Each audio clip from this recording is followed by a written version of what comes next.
Bonjour à toutes et à tous et bienvenue dans cette nouvelle vidéo, ce nouvel épisode de LNDLS, c'est les news gaming de la semaine, une plutôt bonne semaine, je vous le dis d'avance. On parle des dernières rumeurs sur la sortie du remake de Resident Evil 4 et également des premières informations officielles sur le jeu Call of Duty qui sortira cette année. J'espère que vous êtes prêts, on y va, tout de suite. Tout d'abord, on va rentrer dans la semaine de sortie de Horizon Forbidden West, le second volet de la saga Horizon, et très bon timing, Guerrilla annonce que le premier Horizon Zero Dawn, s'est écoulé à plus de 20 millions d'exemplaires. On pense bien que c'est grâce quand même à la sortie PC très récente qui a pu vraiment augmenter les ventes. On a d'ailleurs vu que la sortie PC de God of War avait très bien fonctionné, et que lui aussi pourrait bientôt passer un nouveau cap. Et franchement, ça donne pas mal d'espoir pour Horizon Forbidden West, qui sort le vendredi de cette semaine. Je suis très pressé d'y jouer.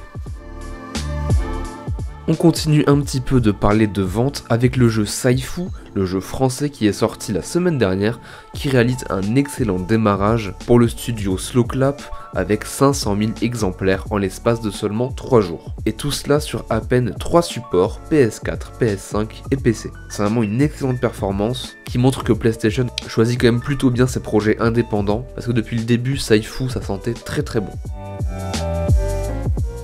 Cette semaine, on a également eu le droit à un plutôt bon Nintendo Direct avec pas mal d'annonces qui ont beaucoup plu aux fans, avec tout d'abord des nouvelles images de Splatoon 3 et de son mode coop, également les premières images du nouveau jeu Kirby, qui s'appelle Kirby et le monde oublié, qui aura une nouvelle feature, ça s'appelle le transformisme, avec laquelle Kirby pourra prendre la forme de n'importe quel objet et d'en prendre le contrôle. Ensuite, Nintendo a dévoilé une nouvelle mise à jour gratuite pour Metroid Dread, avec des nouveaux niveaux de difficulté, et les deux plus grosses annonces, c'était le retour de Xenoblade Chronicle, avec son troisième opus qui devrait sortir en septembre 2022, mais surtout, pour moi, le nouvel opus des jeux Wii Sport, avec Switch Sport qui arrive dès le 29 avril prochain sur Nintendo Switch. C'est exactement comme Wii Sport mais sur la Switch, avec d'autres jeux comme le tennis, le bowling, le volleyball, le badminton, l'escrime et le football.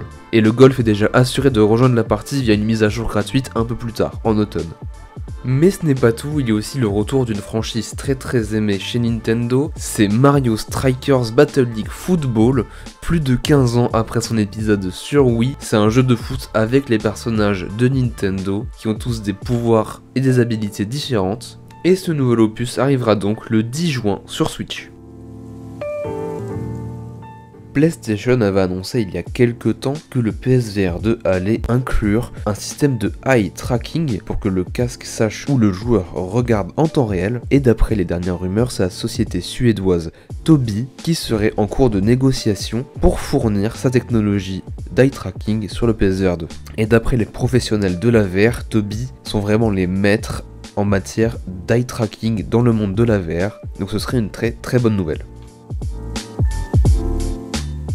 Et cette semaine, des nouvelles rumeurs plutôt fiables sont remontées sur le remake de Resident Evil 4 par Capcom.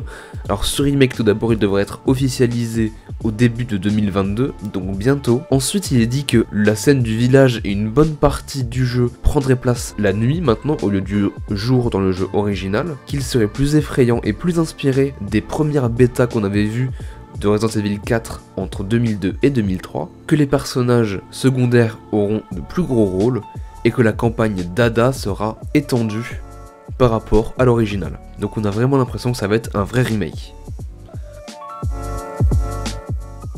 Et pour finir, Activision, après avoir confirmé que les jeux Call of Duty sortiraient bien sur PlayStation dans le futur, a commencé à parler du futur très proche de Call of Duty, avec le Call of Duty qui sortira cette année, qui sera donc, c'est officiel, la suite de Modern Warfare sortie en 2019, donc ce sera Modern Warfare 2, et il sera designé avec une nouvelle expérience Warzone. Et ce nouveau Warzone comme Modern Warfare 2 auront tous deux un nouveau moteur de jeu.